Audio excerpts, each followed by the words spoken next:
Hello, welcome to Chairside Live. I'm Megan Strong. And I'm Will Schmidt, Registered Dental Assistant here at Glidewell Dental. We're so glad you're here today because in this episode, this guy is taking us to school. We're going to school. We're going to school, and the subject matter, here it is. In many states, dental assistants can now take digital scans. That's right. Now, not every state. Not every state. Florida, for example, doesn't quite yet allow dental assistants or hygienists sometimes to scan intraorally. So, check with your local state's regulations before performing any procedure that I do here today. Today, however, we're going to use the iTero Element 2 scanner to get a patient acquisition from start and then scan the lower arch for a pre-treatment scan. Great, did you hear that? It was the bell. I hear it. Class is in session. Welcome to iTero School. Class is in session. Let's talk today about pre-treatment scanning. Now, this could be for the patient's initial visit to your office or a scan to record information for study models, wax models, Invisalign treatments, or even appliances such as sports guards and night guards. Now, even though this video series is meant to be an introduction to those of you who have never interacted with the iTero Element before, it's also a basic skills refresher course for anyone with iTero experience, but the need to develop their skills just a little more.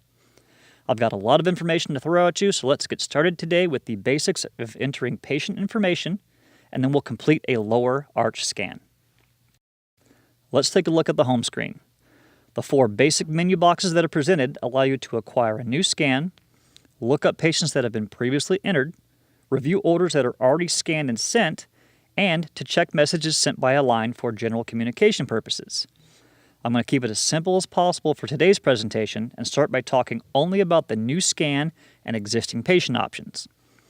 So, if the scan is going to be taken on an existing patient of record in your iTero system, click on the patient's menu box and then either scroll through the patient list or click on the search bar and type the patient's name to find them.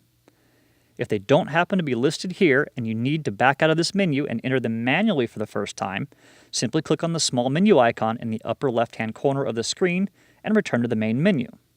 Our patient today is a brand new patient. I'm selecting the new scan option. I'm going to allow it to load, and then I'm filling in all their information on this drop-down menu. Some of this information is required, and that's designated with a small red asterisk next to the option. Other information, such as the chart number, are optional, but can assist in a record's location if you really need it. Since we are scanning a patient pre-treatment today, I'm changing the case type to restorative. This option will allow you to send this case to the lab for a variety of pre-treatment needs that I mentioned earlier.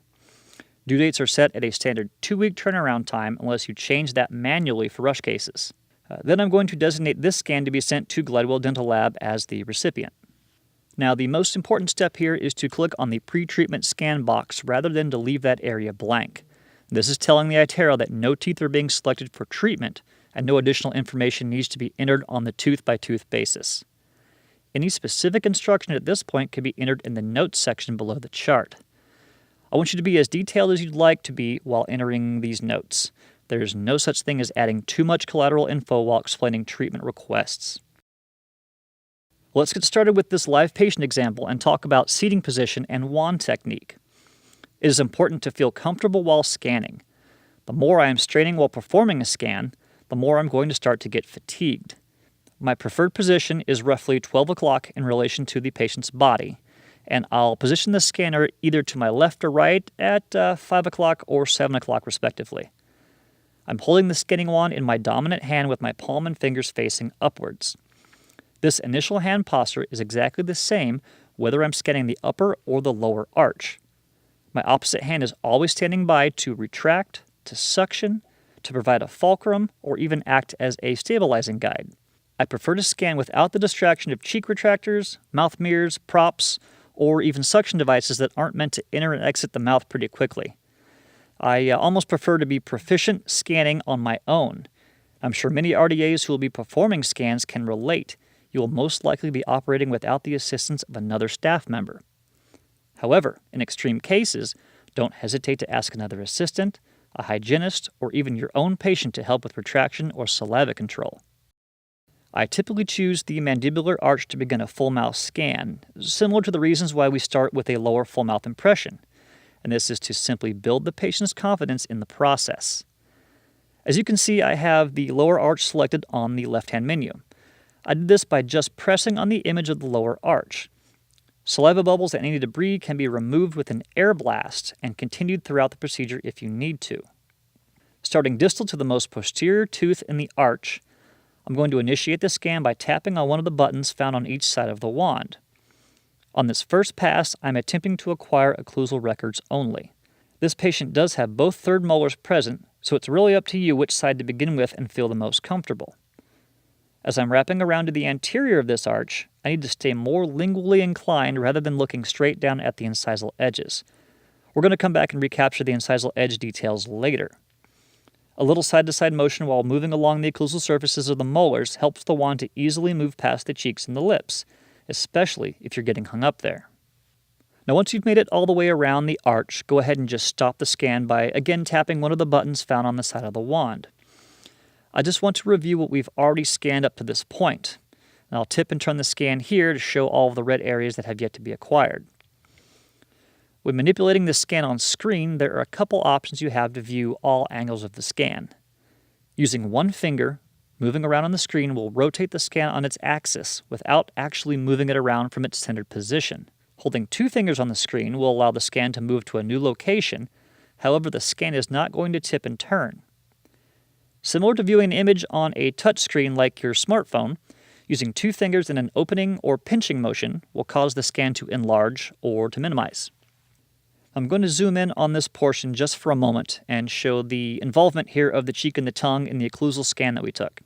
I'm not worried about these interferences at all because as we go about our lingual and buccal scans, they're automatically going to be scanned out. So starting once again from the distal of the most posterior tooth on each side, I'm going to scan the lingual next. However, I need the scanner to recognize where I am and pick up the previous scan where I left off. So, I'll start on the occlusal surface first, scan for a few seconds, and wait until the old and new data meshes together. Now once the previous scan appears on screen, I can turn the wand to the lingual and start to move it around the arch. I'm most concerned about scanning the embrasures and undercut areas of the lingual now. As you can see, I've turned the wand so it faces almost straight up to the ceiling, and I will twist it, with both hands if I need to, laterally left and right as I move along this arch. Don't be nervous to make bold movements to capture these hard-to-reach areas. If there is any advice I can give to enhance your effectiveness during scanning, it's to always make bold and purpose-driven, smooth movements. Now that I'm coming around to the distal lingual of the opposite side, I'm going to stop the scan once again and review it to make sure there are no missed spots. This scan looks clean, so I can continue to the buccal. For the buccal scan, I'm going to do it a quadrant at a time and stop at the midline. Starting from the distal of the most posterior tooth in the arch, I'll once again scan the occlusal until the previous scan meshes together. Now that the full image is displayed, the wand rocks to the buccal and moves towards the midline, staying as close to the teeth as possible. To reach the difficult interproximal areas here, instead of the twisting method we used on the lingual, I'm going to lift the tail end of the wand up and down while progressing towards the stopping point at the midline. Just taking a quick look here before moving to the adjacent arch, and everything looks to be in order, so I'm going to go ahead and move on.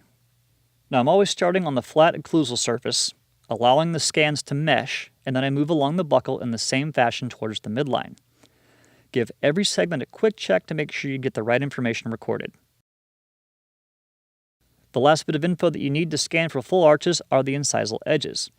You are always going to make this the last step after all other surfaces are completed. All we need to do here is rock the wand, buccal to lingual over the incisal edges.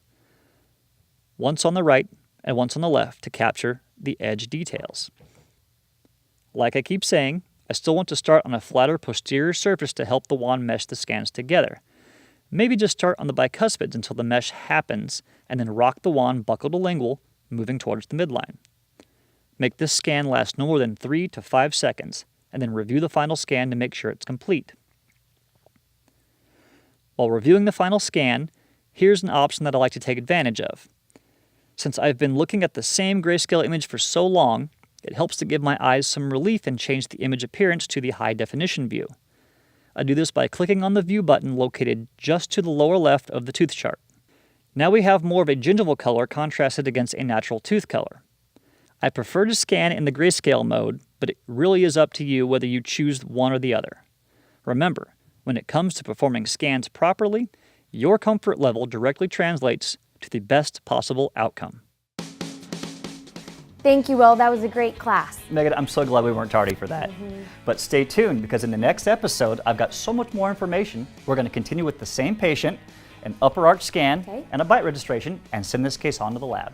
All right, I'll be waiting. Please do. So for today's episode, that wraps it up. On behalf of everyone here at Glywell Dental, thank you so much for watching. And we'll meet you right back here next time.